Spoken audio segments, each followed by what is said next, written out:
संस्कृत भाषा में सरकारी विज्ञप्ति प्रकाशित करने के फैसले को लेकर यह भी कहा जा रहा है कि योगी सरकार का फोकस उत्तर प्रदेश में भारतीय संस्कृति को पुराना गौरव प्रदान करना है।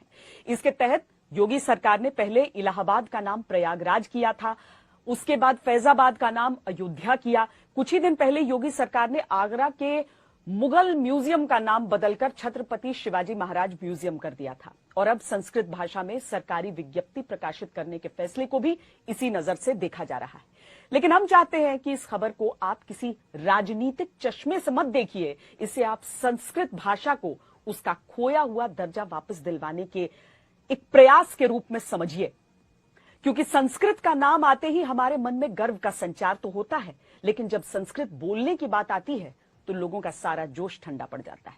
जबकि संस्कृत दुनिया की प्राचीनतम ही नहीं बल्कि सबसे शुद्ध भाषा भी है। अब आप सोच रहे होंगे कि हम ये बात किस आधार पर कह रहे हैं, तो आपको इसका आधार भी बता देते हैं। स्वतंत्रता के बाद वर्ष 1951 में हुई पहली जनगणना के समय देश में सिर्फ 555 लोगों की मातृभाषा संस्कृत थी। 1961 में यह संख्या 5 गुना बढ़कर 2554 हो गई। 1981 की जनगणना में 6100 से अधिक लोगों ने संस्कृत को अपनी मातृभाषा बताया। स्वतंत्रता के बाद भारत में संस्कृत को आम बोलचाल में प्रयोग करने वाले लोगों की सबसे अधिक संख्या वर्ष 1991 में दर्ज हुई थी।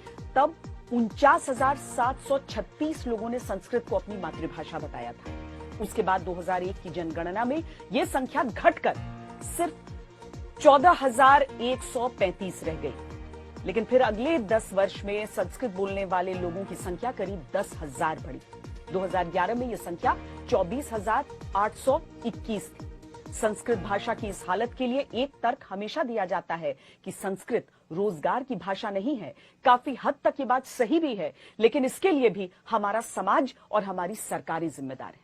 क्योंकि 1947 में हम भारत के लोग अंग्रेजों से तो आजाद हो गए, अंग्रेजी से आजाद नहीं हो पाए। अंग्रेजी आज भी सरकारी कामकाज की भाषा है, संस्कृत नहीं। और इसी संस्कृति को बदलने की पहल उत्तर प्रदेश की सरकार ने की है। लेकिन बात यहां किसी भाषा में सरकारी विज्ञप्ति प्रकाशित करने भर की नहीं है, बल्कि संस्कृत भाषा को उसका खोया हुआ सम्मान वापस दिलवाने की है, जिसकी संस्कृत हकदार भी है। संस्कृत भाषा दुनिया की सबसे प्राचीन भाषाओं में शामिल है, जिसे देववाणी या देवभाषा कहते हैं, क्योंकि मान्यता है कि यह देवों द्वारा बोली जाती थी। भारत के सभी प्राचीन वैदिक ग्रंथ संस्कृत भाषा में लिखे गए थे। सबसे प्राचीन ग्रंथ ऋग्वेद भी संस्कृत भाषा में ही लिखा गया था। बौद्ध धर्म और जैन मत के भी कई महत्वपूर्ण ग्रंथ संस्कृत में लिखे गए हैं। भारत की 20 से अधिक भाषाओं का मूल संस्कृत है, जिनमें हिंदी, ब्रज भाषा, अवधी, मराठी, बांग्ला, राजस्थानी, गुजराती, भोजपुरी, पंजाबी और उर्दू शामिल हैं। इसके अलावा जर्मन, लैटिन, रोमन, फारसी, नेपाली और सिंधी भाषा पर भी संस्कृत का प्रभाव है। लेकिन फिर भी संस्कृत भाषा हिंदू धर्म में सिर्फ यज्ञ और पूजा की भाषा बनकर रह गई है। जबकि भारत के संविधान निर्माता भीमराव अंबेडकर का मानना था कि संस्कृत पूरे भारत को भाषाई एकता के सूत्र में बांध सकने वाली इकलौती भाषा हो सकती है। लेकिन ऐसा नहीं हुआ और भारत में संस्कृत भाषा विलुप्त होने की कगार पर पहुंच चुकी है। ये वो सच है जो लोगों को कड़वा जरूर लग सकता है, लेकिन इसे झुठलाया नहीं जा सकता। इसीलिए संस्कृत की वापसी के लिए अभूतपूर्व प्रयास करने की आवश्यकता है।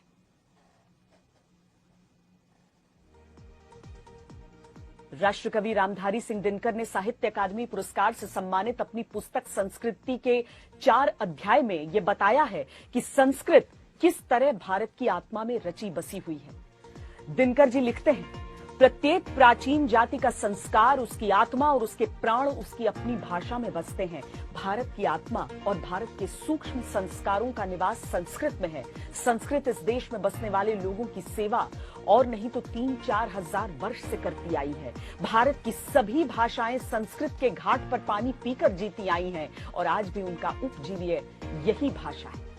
भारत की आधुनिक भाषाओं में नए शब्द बनाने की शक्ति समाप्त है। अब भारत की जो भी भाषा नया शब्द खोजती है, उसके सामने संस्कृत की ओर जाने के सिवा और कोई राह नहीं है। इसी संस्कृत पर आधारित होने के कारण भारत की सभी भाषाएं एक हैं, क्योंकि उनके शब्द एक हैं, उनकी तर्ज भंगिमा और अदाएं एक हैं। तथा वे एक ही सपने का आख्यान अलग अलग लिपियों में करती हैं। उत्तर भारत की सभी भाषाएं संस्कृत से निकलकर विकसित हुई हैं। ये भी परस्पर भिन्न है, किंतु संस्कृत ने हिंदी को एक खास ढंग से विकसित करके उत्तर भारत को एक ऐसी भाषा दे दी जो थोड़ी बहुत सभी भाषा क्षेत्रों में समझ ली जाती है। भारत की संस्कृति से संस्कृत भाषा को अलग करके कभी नहीं देखा जा सकता। भारत में भले ही संस्कृत भाषा से लोग दूर होते जा रहे हैं, लेकिन विदेश में संस्कृत भाषा कैसे लोगों की पसंदीदा भाषा बनती जा रही है, इसे भी आपको देखना चाहिए। उत्तर प्रदेश की सरकार की इस मुहिम से कई सालों पहले मैंने जब अपना ट्विटर का बायो बनाया तो उसमें संस्कृत का प्रयोग किया। हर एक भारतवासी एक छोटा सा प्रयास अपने हिसाब से कर सकता है।